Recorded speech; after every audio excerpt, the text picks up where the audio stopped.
on here.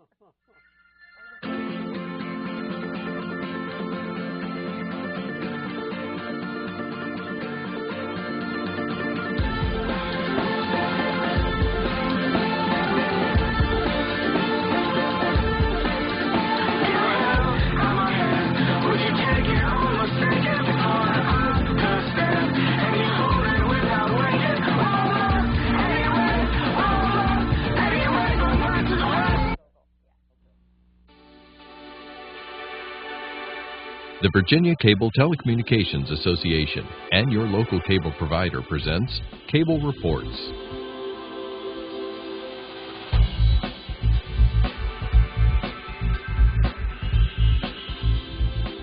Join us now as Cable Reports brings you up to date on current issues facing the Commonwealth through discussions with your local legislators and other policymakers from across Virginia. Welcome from the General Assembly and the City of Richmond. I am Woody Evans for Cable Reports and Comcast, connecting Virginians with their government. We're pleased to have with us today two senators and a freshman member of the House of Delegates. Welcome, Senator Dick Black. Well, it's very good to be here. It's been some years, and it seems like we come back every year. So. Absolutely. Senator Jill Vogel, good to see you. It's great to be with you. Thank and you for having Delegate us. Dave LaRock. Welcome, sir. Thank you, Woody. The newest member of the delegation from Loudoun County, but you also have other surrounding jurisdictions. Tell us how it's been so far for you. Well, it's been quite an experience. They told me that it might not be quite as busy as the last week of the campaign, but I think that was an underestimation. It really is a pretty brisk pace. Lots to learn, a lot of procedures and routines and people to meet and know, but a lot of also really good support from the clerk and staff and so on. So it's been good. Great. And tell us a little bit about the district you represent. Yeah. Well, it's a very conservative district running from west from Route 15 in Loudoun County out through Clark and into Frederick County, just a little bit of the easternmost part of Frederick County. I think it's one of the northernmost districts in the state of Virginia. Good conservative people, so it's a pleasure to be here to represent the interests of all the people of the 33rd District. And I understand, I think there were 14 or 15 freshman members of the House of Delegates. They were all elected on the same day, so in order to determine seniority, they went to a lottery, and you came out initially at 98th, I believe. That's right, Woody, yeah. But I understand you've moved up since then. That's right, one of the special elections. So before I even got a House of Delegate plate with the number on there, they're going to have to redo those. But that's okay. Yeah. Acquiring seniority every day now, or with some regularity, I go. Great. I know there's some critical issues that you're interested in. We'll get to those later. I want to talk to Senator Vogel for a minute. How are things going on in the Senate? There are two vacancies, as I understand it, and there's a special election tomorrow. It is a very busy time in the Senate. And as you know, this is the budget year. So we have a very ambitious agenda. And yes, we are down 2 members during these the resolution of these 2 pending special elections. One is in a recount, which is extraordinary given the previous history of how close some of our Virginia elections have been. This is a 8-vote difference, I believe, right now is the margin. And the special election that will fill the seat that the now Lieutenant Governor Ralph Northam vacated. And the next special election will be to fill Mark Herring's seat. And that special is tomorrow. So there's a lot that hangs in the balance, obviously, with the forward momentum of the legislature, which very much depends on the numbers and the majority. And so, but it hasn't prevented us from, hitting the ground running and really starting hard early to kind of grind it out. We have, I think, about 2,200 bills right now to consider, and we're only a week in. So it's daunting, but it's great. And as my colleague mentioned, you have a lot of support and a lot of work to do, but it's very gratifying. And have your committee assignments remained the same? My committee assignments have remained the same. And yes, what committees do you serve on? I serve on the Finance Committee, which is by far the biggest time commitment, and I chair the Finance Subcommittee on General Laws and Technology, which is in charge of all state employees, all technology, the courts, public safety. So it's it's an enormous responsibility and one I take seriously and I'm very honored to have. I also serve on the Courts of Justice Committee, which is, as you would imagine, in charge of many of the court issues and criminal laws. I'm on General Laws and Technology, I'm on privileges and elections, and I serve on a whole number of other subcommittees as well. And Senator Black, have your committee assignments remained the same? They have stayed the same. I'm on education and health, on agriculture, I'm on general laws, and then on social services and rehabilitation. Tell us a little bit about how Loudoun County has fared over the last 5 or 6 years in terms of the economy. Well, you know, Loudoun County is probably the most prosperous and fastest growing county out of 3,000 counties in the United States. It's really quite a remarkable place. We got buffeted a bit by the economy, but at the same time, because there is so much government influence, it has provided a stable base, and we recovered pretty rapidly from the downturn. So Loudoun County is doing very well and growing quickly. It always grows quickly. I suppose the dependence upon the federal government is a good and a bad thing. To what extent do you think it's necessary for not only Loudoun County but the Commonwealth to start diversifying its economy in order to avoid what's going on in Washington, D.C.? Well, you know, it is ideal to have a very diversified economy. It is much harder to do than one might think, because money is going to flow, investments are going to flow where the opportunities are, and right now they are in government. And we do a tremendous amount in the computer area, and a lot of that flows over. And you know, we do have a diversified economy, but it's probably more reliant on government than what would be ideal. And of course, our military installations are very important to the Commonwealth. How important is it to encourage returning veterans to get involved in small business? Well, I think it's a tremendous opportunity for us, because you've got a lot of people who are relatively young, energetic. They're sort of at that point in life where they want to strike out and do things, and so I think they offer us an opportunity. You know, these are responsible, disciplined people. At the same time, I think we owe them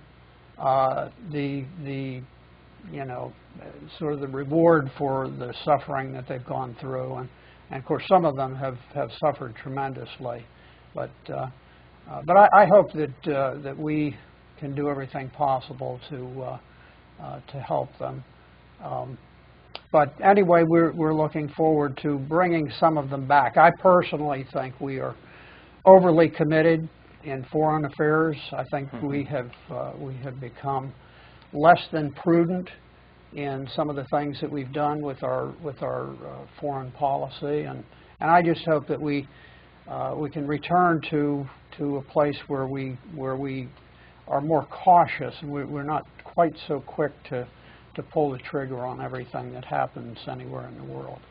Delegate LaRock, let's explore an issue that I know is very important to you and your constituents, and that has to do with the Dulles Toll Road.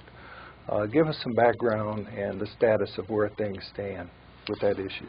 Sure. A little hard to know where to begin with that. It is a big issue, and because there's many commuters, not only from Loudoun moving east toward Washington, also from Clark and Frederick, I've found as I've spoken to people. But the big issue there really is the cost burden for the metro extension out to toward the airport is being placed on the back of the people that commute on the Dulles Toll Road. Incidentally, many of them will never even use the Silver Line. But through a variety of decisions, many of them political, the tolls are going up at an unbelievable rate. Since 2005, I think they've climbed 367%. 367%. That's right, yeah. So now the round trip, including the Greenway, which is really a separate road but along the same line, is about $17 a day and climbing. Tolls at that rate really start to have a significant impact on just the regional mobility. A lot of people move off the toll road onto local roads, and so that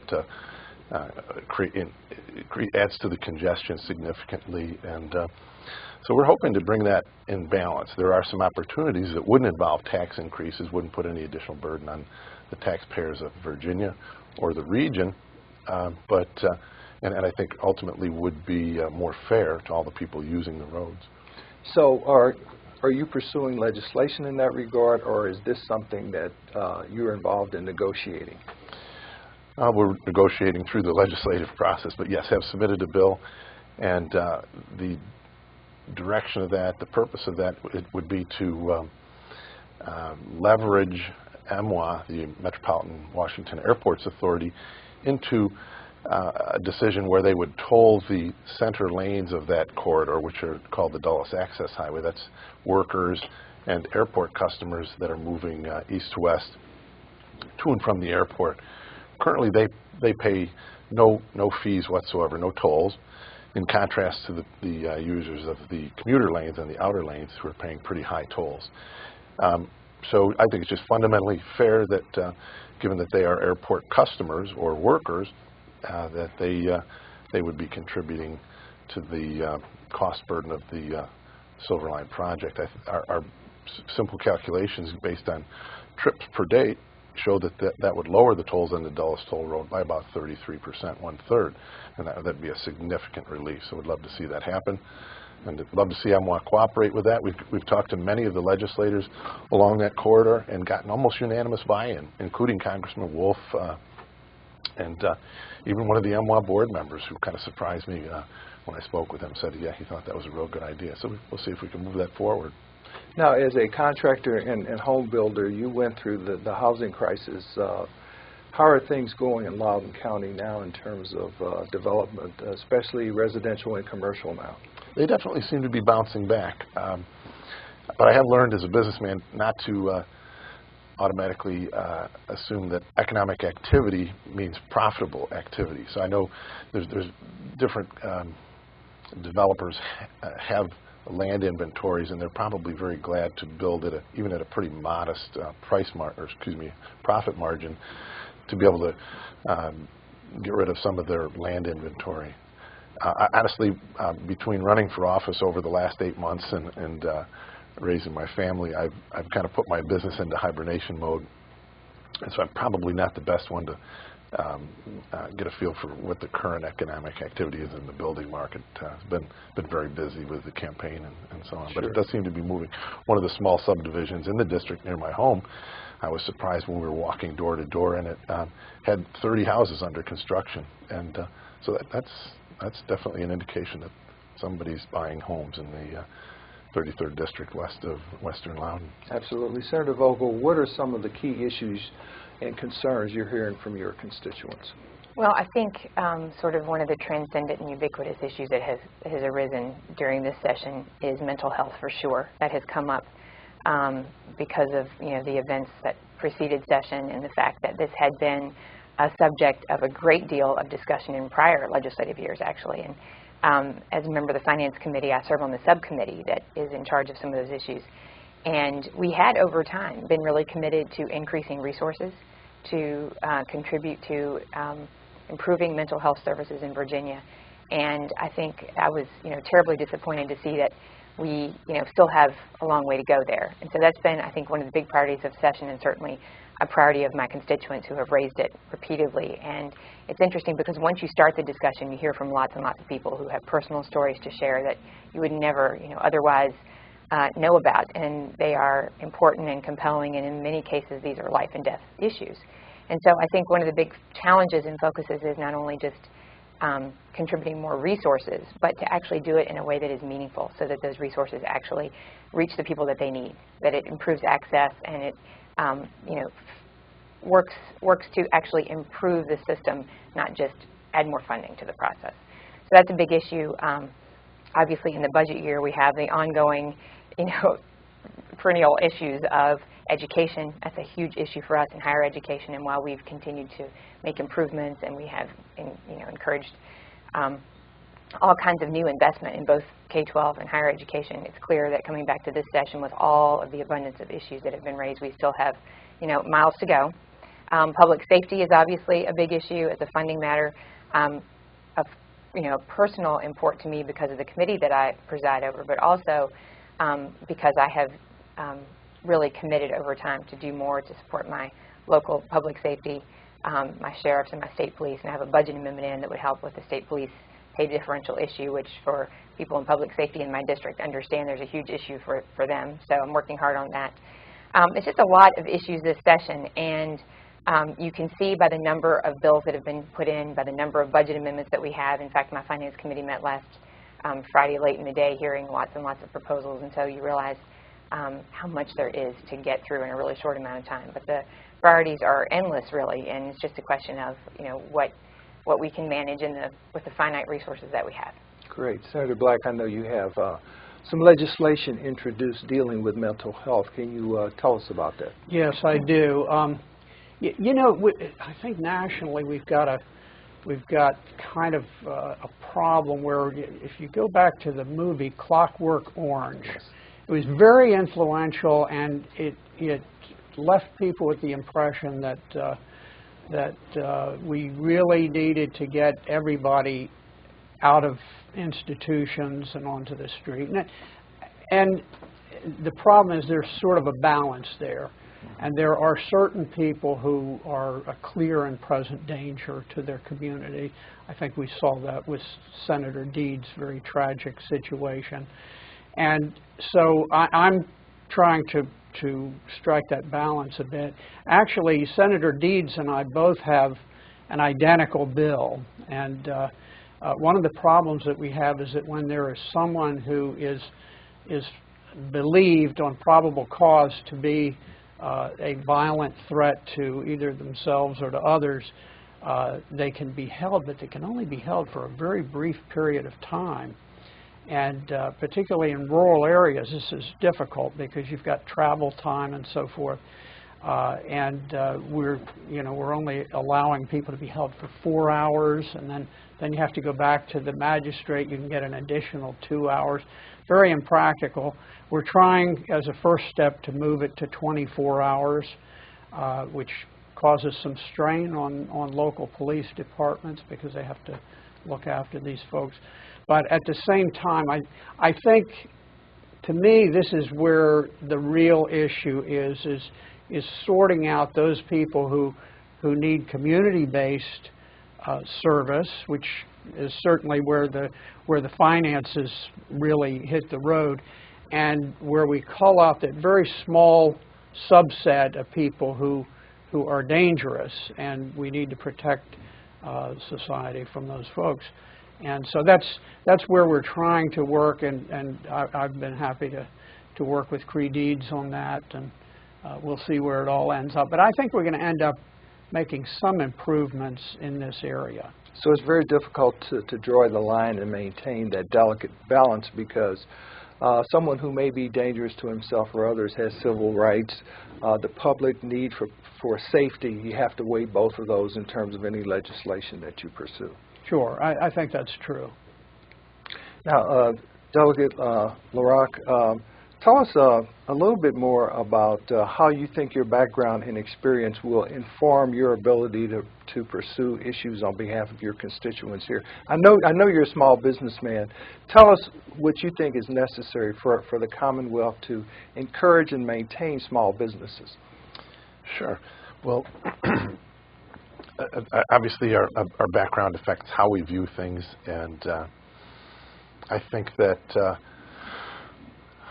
my experience in business has given me some understanding of how the regulatory climate affects business, so that I certainly will be looking to apply that in the committees that I've been put on, cities, counties, and towns, and transportation, and maybe to a lesser degree science and technology have some regulatory component. But I'd like to think that as a business person, one learns to, or one develops some negotiating skills, and so that I think, in particular with this how the negotiations have led to circumstances, as in the issue that I talked to you about earlier, they're relating to tolls. I think we need to be hard negotiators and negotiate on behalf of the taxpayers, making sure that whatever other influences are in the mix don't always come out way ahead. I'd also like to think that customer service is something that I've learned, and so being attuned to individual needs, right down to the maybe some of the less people who have whose needs are more have greater needs, and I've met many of them out on the campaign trail. So I really have a desire to serve those folks as I've learned to serve customers. Great, great. Now, you mentioned earlier that you have a large family at home. I don't know their ages. One of your sons is with us today, but standards of learning reform is on the agenda. I'm sure that's an issue that you're very much interested in. Some people suggest that there are too many tests now, that they focus on memorization as opposed to critical analysis. What did you learn about that issue, and how do you think things may turn out? Yeah, well, one of the other things that may be a little bit unique about me individually is that I and my wife have decided to homeschool our children, and so that's been a great experience. But it certainly has taught us that every child, every individual child, has unique needs, and to the extent that those needs can be addressed with consideration to each child's individual giftings and learn the ways, being able to discover how they learn best is very necessary and very helpful. I've heard that from teachers and school administrators that I've met with. And as you know, Standards of Learning actually tries to take one template, at least for testing and measuring progress, and standardizing that. So to the extent that we can continue to measure progress, that's necessary. I'm sure we'd all agree on that. But yet free up teachers' abilities to do what they are there to do, and that is impart learning to children, and to the extent that we can make it easier for kids to bring that in. I think that it's a very well-placed effort to reform those standards of learning. I guess it's in a progression, so the intent is good, but lots of room for improvement there. As a parent who homeschools his children, you're going to be confronted with another issue, and that issue is the ability of homeschooled students to participate in athletics. The Tim Tebow bill, as it was called a few sessions ago. Have you given much thought to that issue? Yeah, that's an interesting bill. I think homeschoolers tend to be somewhat independent, which is partly why they've chosen that option. And I don't think of the Tebow bill as being one that actually does anything more than opens the door for homeschoolers or others to participate in public school sports. But it is, I believe, there's a discrimination that's going on. It's discriminating against the kids and really their parents who are paying taxes. And we don't like discrimination of that variety, one that has no purpose there. So I'll be glad to see that bill that Delegate Bell has moved forward in previous years. Hopefully that will succeed this year. I think it's just a fundamental fairness issue. And I really don't think it's going to change the lay of the land for how school sports are administered, because the Virginia Society for, I have a hard time with that acronym, the organization that administers the high school sports will just make the change so that things continue and allow homeschool private school kids to participate, and I think there'll just be very little, it'll be business as usual, which is good to know. Great. Senator Vogel, standards of learning reform necessary? I think that, you've heard us talk a lot about this whole delicate balance, and we keep using that, and it's kind of a euphemism that may be tired, but I will tell you that whether it's transportation, you have to strike that delicate balance, or mental health, for sure, when it comes to this whole issue of testing and public education. That is the most important place, I think, where you have to be mindful of the balance. You don't want to dilute the very necessary, measures and the necessary accountability. But on the other hand, I feel so strongly that having a system where you're so confined and so it becomes so necessary to teach to a test, that if you look over time, I think any teacher, any public educator would tell you, and certainly, you know, parents of children who are very engaged, who have kids with unique issues or learning issues, you quickly learn that that very arbitrary sort of teach to the test, confined structure really limits creativity, and it creates all kinds of unnecessary barriers and really stifles, I think, which is the most important thing, and that is inspired teachers, really intelligent, you know, people who, men and women who are ambitious and want to think outside the box and do new things. It really has a huge impact on, I think, preventing some of that. And so I feel for sure it's an issue whose time has come, and I very, very much hope that in this legislative session we address that, because that is in part why I think many families decide to do something different, whether it's homeschool their children or do something different, because I think they feel very much confined to a very, very structured process, and structure has a place, but I think in education we've seen over time that I think it has very much diluted some of the effectiveness of what inspired teachers want to do. We talked a little bit about the importance of funding our institutions of higher learning, but of course our junior colleges play a critical role in the education, retraining of our citizens. Talk to us about the importance of our junior colleges, Senator. You know, the junior colleges are very interesting because what's happened over probably the last 10 years is the cost of higher education has gone just out of sight to where many ordinary families simply cannot afford it. And at the same time, there's been sort of this renaissance within the junior colleges. And I have a nephew who is taking a 2-year engineering course. He'll end up with an engineering degree at the end of the 2 years.